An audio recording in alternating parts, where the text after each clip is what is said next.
Il est 20h à Douala. Mesdames et messieurs, bonsoir à toutes et à tous et bienvenue aux 20h sur Equinox Télévision. À la une de cette édition, mouvement d'humeur à la prison centrale de Yaoundé-Kondengui contre le Covid-19. Paul Biya signe un décret de remise de peine en vue de décongestionner les prisons camerounaises. Quelques mesures du chef de l'État, c'est le principal titre du 20h.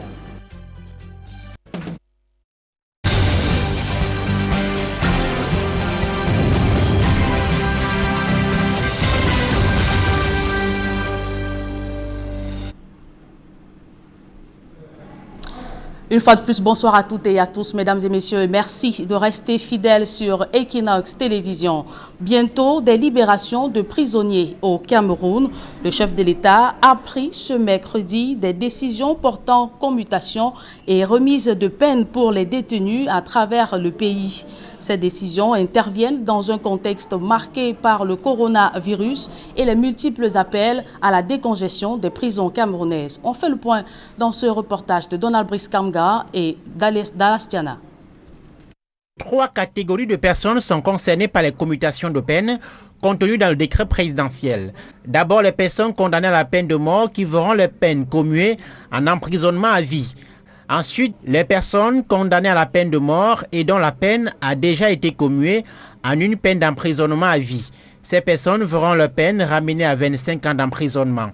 Enfin, s'agissant des personnes originellement condamnées à une peine d'emprisonnement à vie et non encore commuée, leur peine est commuée à 25 ans d'emprisonnement.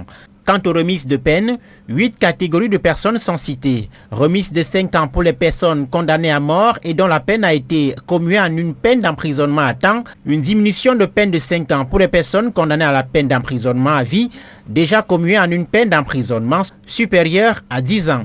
Remise de 5 ans aussi pour les personnes condamnées à la peine d'emprisonnement à vie, déjà commuée en une peine d'emprisonnement inférieure ou égale à 10 ans. Remise de 3 ans, cette fois pour les personnes condamnées à une peine d'emprisonnement supérieure ou égale à 10 ans. Remise de 3 ans pour les personnes condamnées à une peine d'emprisonnement inférieure à 10 ans, mais supérieure à 5 ans. Remise de 2 ans s'agissant des personnes condamnées à une peine d'emprisonnement inférieure ou égale à 5 ans, mais supérieure à 3 ans. Remise d'1 an cette fois en ce qui concerne les personnes condamnées à une peine inférieure ou égale à 3 ans. Et enfin, une remise de peine d'1 an pour les personnes à qui il reste à purger moins de 3 ans d'emprisonnement. Le texte présidentiel précise que les personnes mineures condamnées bénéficient en plus des remises de peine du tiers de la remise prévue. Autre précision, les commutations prennent effet à compter de la date de signature du décret. Le texte présidentiel ne s'applique pas à plusieurs catégories de personnes. Il s'agit des condamnés en état d'évasion, les condamnés pour corruption, trafic d'influence, fausse monnaie, fraude douanière et fiscale, fraude aux examens et concours, torture, agression sexuelle, viol, pédophilie, détournement, atteinte à la sûreté de l'État, récidivistes, les condamnés dans le cadre de la loi de 2014 sur la répression des actes de terrorisme, entre autres. Le décret présidentiel qui intervient au moment où le Cameroun est frappé par le coronavirus rappelle les multiples demandes de décongestion des prisons formulées par la société civile et l'opposition pour limiter les dégâts du virus en milieu carcéral surpeuplé. Prévu pour moins de 10 000 personnes, l'ensemble des prisons camerounaises ont à ce jour 30 000 détenus.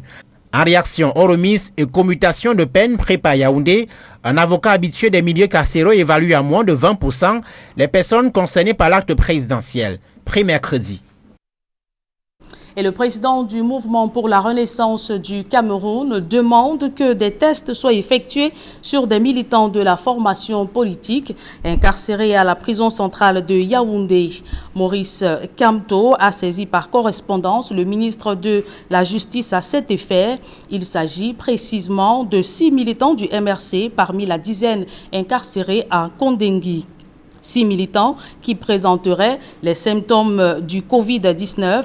Le parti de Maurice Kamto se dit disposé à prendre des mesures pour effectuer ces tests au cas où le ministère de la Justice s'en trouvait dans l'impossibilité de faire pour quelque raison que ce soit, écrit Maurice Kamto, qui réitère sa demande de décongestion urgente des prisons du Cameroun, de tests généralisés et de prise en charge des personnes qui seraient porteuses du virus dans ces milieux carcéraux. Évoquons à présent ce mouvement d'humeur des conducteurs de mototaxi à Bamenda, c'est dans le nord-ouest Cameroun. Ces derniers protestent contre la restructuration de leur secteur d'activité par les autorités locales. Et pour exprimer leur mécontentement, ils ont pris d'assaut les services du gouverneur. On fait le point dans ce reportage de Gladys Sidi. Des conducteurs de moto assis en pleine chaussée. L'image est inhabituelle. Pourtant, c'est la méthode utilisée par les conducteurs d'engins à 2 roues dans la région du Nord-Ouest pour se faire entendre. Ils manifestent leur ras-le-bol face à une batterie de mesures mises sur pied par les autorités en vue de réguler le secteur. Les motos doivent désormais être peintes en jaune comme les taxis, afin de faire la différence entre ceux qui exercent ce métier et les séparatistes, selon les arguments des autorités. Aussi, ils doivent se procurer un certain nombre de documents devant faciliter leur identification. Les concernés estiment que c'est trop leur demander. So we want to plead to our parents, to our government, that let them reduce our tax so that we will meet up. We have not refused to be in order, we will be in order. But what the tax, the impôt libératoire? The books are too high. The books, okay. Parmi les multiples plaintes enregistrées, il y a ceux qui se plaignent de la disparition de leurs motos, pourtant mises en fourrière pour défaut de pièces. Cependant, après avoir effectué la documentation nécessaire, ils sont nombreux qui déclarent n'avoir pas retrouvé leurs engins. Le sous-préfet de Bamenda 1er a eu du mal à calmer les esprits surchauffés. En attendant la tenue d'une réunion de concertation entre les autorités administratives et les conducteurs de motos dans la région du Nord-Ouest, ces derniers ont repris leurs activités. De l'activité économique au Cameroun due aux effets néfastes du coronavirus, notre mouvement patronal ECAM propose 15 mesures au gouvernement pour gérer la crise sanitaire du Covid pendant et après la pandémie. On fait le point avec Jean-Paul Chouniat. Face à la menace de la crise sanitaire, sur tout le tissu socio-économique camerounais, le mouvement patronal Entreprises du Cameroun, ECAM, propose au gouvernement 15 mesures pour limiter l'impact du coronavirus sur les petites et moyennes industries et les petites et moyennes entreprises. La prescription de Protais Ayarma se décline en 4 points. La plus importante touche la nécessité d'une stabilisation des prix sur le marché dans un contexte d'inflation et de spéculation. Protais Ayarma et son organisation recommandent le renforcement des mesures de contrôle des prix et des sanctions sévères contre certains opérateurs économiques véreux en saisissant leurs marchandises, la fermeture de leur entreprise avec retrait de licence d'exploitation. De même, ECAM demande au gouvernement d'anticiper dans la création des points officiels de stockage et de redistribution des denrées de première nécessité. Le tout en coordination avec les entreprises intervenant dans la collecte et le stockage dans des entrepôts privés. À cette disposition, ECAM rappelle l'utilité d'une veille stratégique sur le marché international pour garantir la disponibilité de ces denrées alimentaires et faciliter surtout leur acheminement vers le Cameroun. Deuxième train de mesures d'urgence et de sécurité sanitaire, ECAM propose le recensement de toutes les entreprises d'activités stratégiques, alimentation, santé, transport, communication, eau et électricité. Questionner leur capacité à offrir les biens et services de première nécessité durant toute la période de la crise. Pour la protection de l'environnement économique déjà morose, Protais Ayarma évoque la création d'une plateforme de recensement des sociétés en difficulté afin de préparer un programme de relance de l'économie post-crise sanitaire. Sur la sécurisation du système financier et la protection des actifs publics et privés, Entreprises du Cameroun est pour la création d'un fonds de garantie souveraine pouvant couvrir les engagements compromis auprès des banques et aussi envisager entre autres la distribution aux ménages des bons publics de consommation en produits de première nécessité. De même sur les mesures fiscales, douanières et la CNPS, Protais Ayarma tient à la suspension des recouvrements forcés ainsi que les délais de résolution des contentieux et enfin associer l'administration fiscale et sociale à la gestion de la plateforme des entreprises en difficulté. Cette sortie du mouvement patronal Entreprises du Cameroun ECAM intervient quelques semaines après celle du groupement interpatronal du Cameroun, le GICAM. Et la sensibilisation des populations contre le Covid-19 se poursuit à travers le pays. Le maire de la ville de Limbé et ses collaborateurs sont allés à la rencontre de ces populations afin de les amener à comprendre le bien fondé des mesures barrières édictées par le gouvernement. Isabelle Carole Zoupet. Des masques pour respecter l'une des mesures barrières au Covid-19 distribués gratuitement aux populations de Limbé dans le sud-ouest. Une initiative des autorités locales pour lutter contre cette pandémie qui fait des ravages dans le monde. Sur le terrain, des consignes sont données aux populations. Je veux dire aux populations de Limbé que ces masques ne sont pas des décorations ni des fantaisies. Tout le monde doit absolument porter son masque, non seulement pour se protéger, mais aussi pour protéger les autres. Ces autorités mettent en garde ces parents qui ne respectent pas les mesures édictées par le gouvernement. J'appelle tous les parents du département du Fako à prendre bien soin de leur progéniture. Si l'école est en arrêt, c'est pour que les enfants soient confinés et non pas dans les marchés pour vendre. Dorénavant, tous les enfants transformés en commerçants seront conduits au poste de police. Tout en saluant ces actions menées pour barrer la route au coronavirus, les habitants de la ville de Limbé demandent au pouvoir public de les accompagner dans ces moments difficiles où leurs activités tournent au ralenti. Et face à la crise sanitaire à laquelle font face le Cameroun et le reste du monde, l'industrie des boissons alcoolisées et dérivées au Cameroun, réunie au sein de la CAPA, l'association des producteurs d'alcool du Cameroun, informe toutes ses parties prenantes qu'elle salue et adopte les mesures de sécurité prises par les autorités gouvernementales pour limiter la propagation du Covid-19 et assurer une gestion optimale de cette crise sans céder à la panique.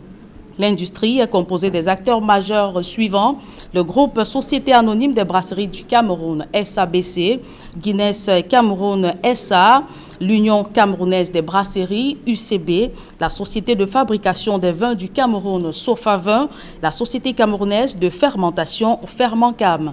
En tant qu'industrie responsable et citoyenne, la santé de nos collaborateurs, de nos clients, de nos consommateurs et de tous nos partenaires en général est notre priorité. Les entreprises de la CAPA sont des partenaires incontournables de l'État dans le cadre du développement du pays, notamment dans plusieurs domaines, et elles entendent poursuivre, comme par le passé, leur rôle d'acteur du développement.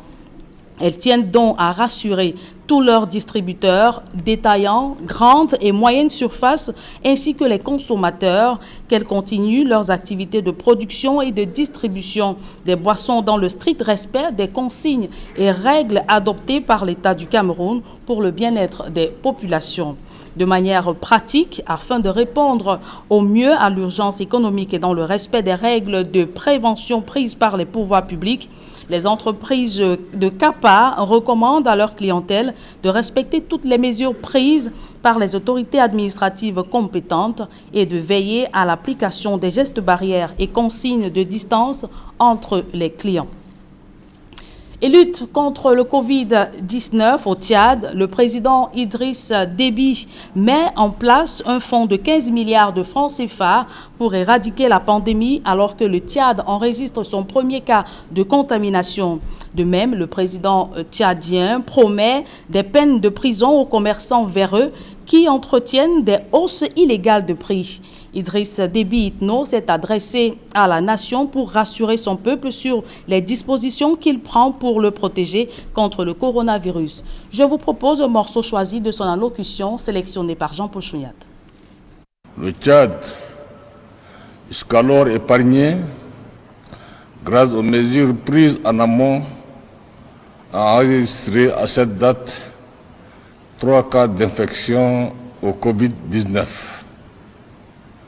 Je sais que cette maladie, dont la propagation est rapide, nous inquiète tous. Un plan de contingence de lutte contre le coronavirus à hauteur de 15 milliards de francs CFA a été élaboré grâce à l'appui technique de nos partenaires. Il sera financé par nos ressources propres et la contribution de la solidarité internationale. J'ai mis en place un fonds spécial pour la lutte contre le coronavirus. Comme vous le savez déjà, un certain nombre de mesures nécessaires, comme la fermeture des frontières terrestres et la suspension des liaisons aériennes, à l'exception des cargos, ont été prises pour prévenir l'incursion de Covid-19 dans notre pays. Si les circonstances l'exigent, nous serons amenés à prendre d'autres mesures plus rigoureuses tendant au confinement total. Je sais qu'en plus de l'incertitude sanitaire qui nous hante, nous faisons face à une autre situation tout aussi troublante. Il s'agit des impacts économiques et financiers qui pourraient modifier le cours de notre vie quotidienne. Nombre d'opérateurs économiques subissent des dommages incalculables suite à l'arrêt conjoncturel de leurs activités. Idriss Déby Itno sur les nouvelles mesures prises par son gouvernement pour éradiquer la pandémie du coronavirus. Parlons à présent de toute autre chose. Alors que le budget rectificatif 2020 ne fait pas encore l'objet d'un débat à l'Assemblée nationale, les députés s'inquiètent de cet attentisme, tout comme le sujet de la décongestion des prisons en pleine pandémie du coronavirus. On fait le point avec Guy Zogo. 13 nouveaux venus à l'Assemblée nationale pour porter cette chambre à 180 députés à l'issue de la reprise des législatives dans le nord-ouest et le sud-ouest ont eu leur baptême du feu à l'hémicycle de Ngouaekele. Après lecture du procès verbal du Conseil constitutionnel en séance plénière, ils ont pris leur marque en attendant la vérification des incompatibilités et le port des attributs. Mais loin de cette ambiance faite de volupté, les préoccupations, notamment du côté du PCRN et de l'UDC, portent sur la problématique d'un budget rectificatif face aux effets négatifs du Covid-19. Au regard de la situation, la crise sanitaire qui frappe le monde, qui frappe le Cameroun, au regard des exigences que cela comporte en termes de financement, nous avons dit en toute première position que le préalable de préalable, c'était une loi de finances rectificative. Cela s'impose parce que nous vivons une pandémie qui oblige le gouvernement à engager des dépenses qui sont d'une proportion importante et qui n'étaient pas prévues dans le budget. Il y a également des perturbations qui, sur le plan économique, devraient nécessiter la réorientation de la politique fiscale de l'État et d'autres politiques. Selon ces formations politiques, il existe bien des leviers que le gouvernement devrait actionner. Il faut revoir l'ordre de priorité de la dépense publique. Qu'on revoie à la baisse le train de vie de l'État, la rémunération des ministres, des membres du gouvernement, des hauts responsables et même des parlementaires pour trouver l'argent nécessaire pour faire face à la crise qui prévaut, y compris des ajustements fiscaux et douaniers. Toujours relativement au Covid-19, cette fois sur la question des prisons qui a défrayé la chronique ces dernières heures, l'UDC interpelle le ministre de la Justice pour désengorger les prisons, tandis que le PCRN insiste sur le rôle du président de la République en de telles circonstances. On constate que, malheureusement, au moins 80% des détenus sont des gens qui sont en cours de jugement et certains attendent plusieurs années sans avoir le verdict de leur procédure. Nous interpellons ici le ministre de la Justice qui est responsable de la gestion pénitentiaire. Il n'y a pas la roue à inventer. On peut faire comme ça s'est fait dans d'autres pays. On a vu en Côte d'Ivoire, au Sénégal ou ailleurs, où le président de la République a pris ses responsabilités, a élargi un certain nombre de personnes, a gracié un certain nombre de personnes, bref, a décongestionné les prisons en utilisant les pouvoirs constitutionnels qui sont les siens. Donc on peut effectivement penser que le nôtre ici puisse lui aussi prendre ses responsabilités dans ce sens. Il est tant par le PCRN que l'UDC est désormais que le débat sur le budget rectificatif intervienne en cours de cette session sans qu'on ait besoin de convoquer une session extraordinaire à cet effet. Et Joseph Orona, nommé membre du Conseil constitutionnel. Ce décret de nomination intervient après le décès du magistrat hors hiérarchie et membre du Conseil constitutionnel Jean Fouman Akam, décédé le 13 janvier 2019. La nouvelle recrue du Conseil constitutionnel revient ainsi sur le devant de la scène après l'avoir quitté en 2015 au terme de son mandat de président du comité de la Confédération du comité de normalisation de la FECAFOOT. Et c'est ainsi sur cette note que nous mettons, mesdames et messieurs, un terme à cette édition du journal. Merci de l'avoir suivi. Retrouvez juste après Duval Fangwa et ses invités pour la suite de Equinox ce soir. Duval. Julienne Berthe Bissaï, à l'Assemblée nationale du Cameroun, on attend toujours de voir les députés véritablement sur le terrain de la lutte contre le coronavirus. Vous l'avez dit, Duval Fangwa, c'est une action toujours attendue des Camerounais sur une éventuelle descente sur le terrain ou une sensibilisation des élus de la nation. Jusqu'ici, seuls les préfets, les sous-préfets, bref, les autorités administratives se livrent à cet exercice au quotidien. Et au Tchad, le président Idriss Déby vient de décider du lancement d'un fonds de 15 milliards de francs CFA pour lutter contre le coronavirus dans ce pays situé au nord du Cameroun. Vous l'avez dit, Duval Fangwa, Idriss Déby Itno, président tchadien, vient de lancer un fonds de contingence de 15 milliards de francs CFA pour éradiquer cette pandémie du Covid-19 dans son pays après justement l'annonce d'un 3e cas de contamination. Duval Fangwa. Merci Julienne Berthe Bissaï et on se retrouve donc demain. On se retrouve demain, Duval Fangwa.